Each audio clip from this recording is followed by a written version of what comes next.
So yan, good morning po sa inyong lahat. I am Romelyn Alangs and sasagutin ko po yung question tungkol sa abortion. So thank you sa opportunity ito para may share ko din kung anong nalalaman ko or kung anong side ko sa topic na abortion. So week 13 abortion. And then yung pagkatapos kong mapanood yung video, grabe.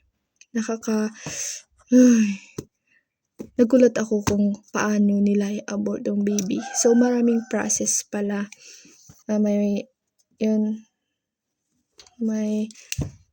Maraming process talaga yung pag-abort. Hindi nila naisip yung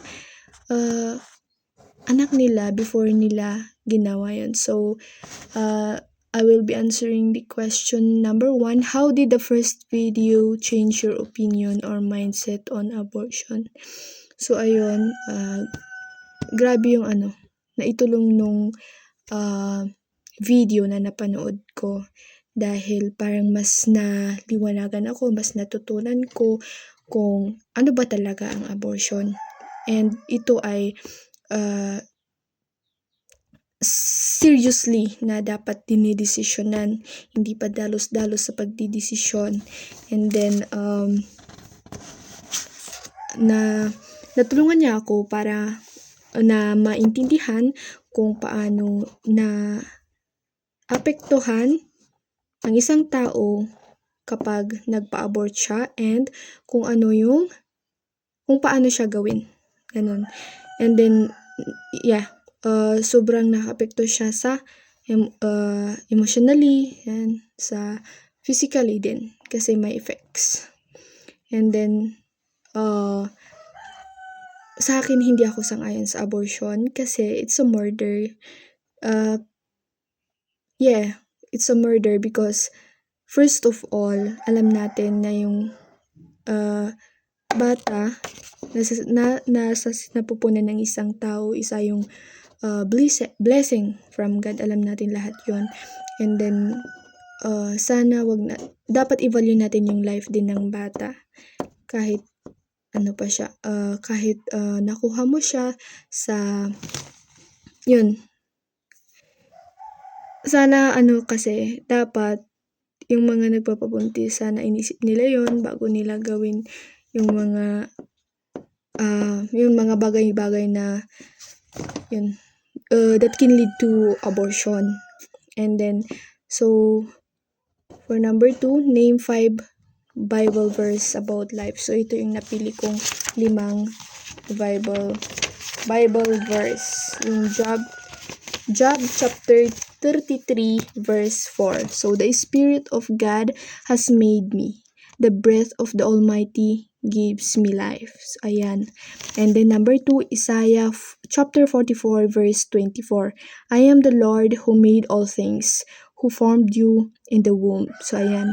Unang-una sa lahat, siya yung nag-form sa atin, siya yung nagbigay sa atin. So sana dapat binavalue natin po iyon. And then for number 3, Psalm 22 chapter 22 verse 10. From my mother's womb, you have been my God. And then 4, Luke chapter 1 verse 41. The baby leaped in her womb, showing life inside the womb is active and aware. And then number 5, Proverbs chapter 24 verse 11. Rescue those who are being taken away to death. Pala. So for number 3 question, how will you change the decision of a person planning an abortion? So, para sa akin, if meron man akong sasalubong or ma-meet na planning to magpa-abort, I will talk to him or her or them to para in a gently way para mas lalong iintindihin ko yung mga sitwasyon nila, makikinig ako sa mga rants nila, and then kung okay sa kanila, if payag sila na bigyan ko sila ng reminder bibigyan ko siya ng reminder na mag-ask siya ng support sa family niya.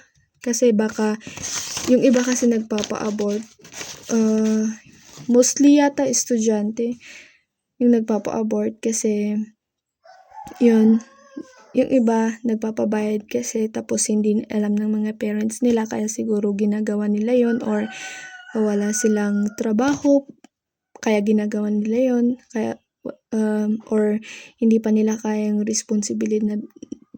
responsibilidad bilang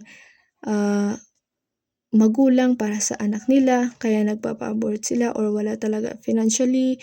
So for me, i-remind ko siya na mag-ask ng support sa family. Dapat i-share niya yung situation na niya sa kanyang family or sa tao na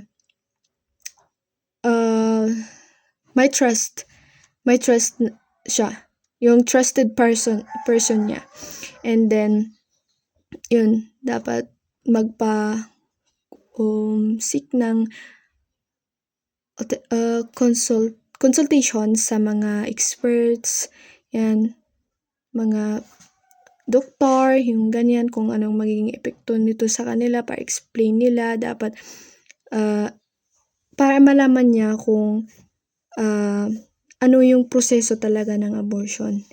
Or magpa-guidance counselor siya kung pwede, para mas maipaliwanag sa kanya kung ano talaga ang magiging epekto nito sa kanya, kung nakakabuti ba talaga yung abortion. And then, yan, pwede namang siyang lumapit sa mga pastor, ganyan, para mag-share sila ng mga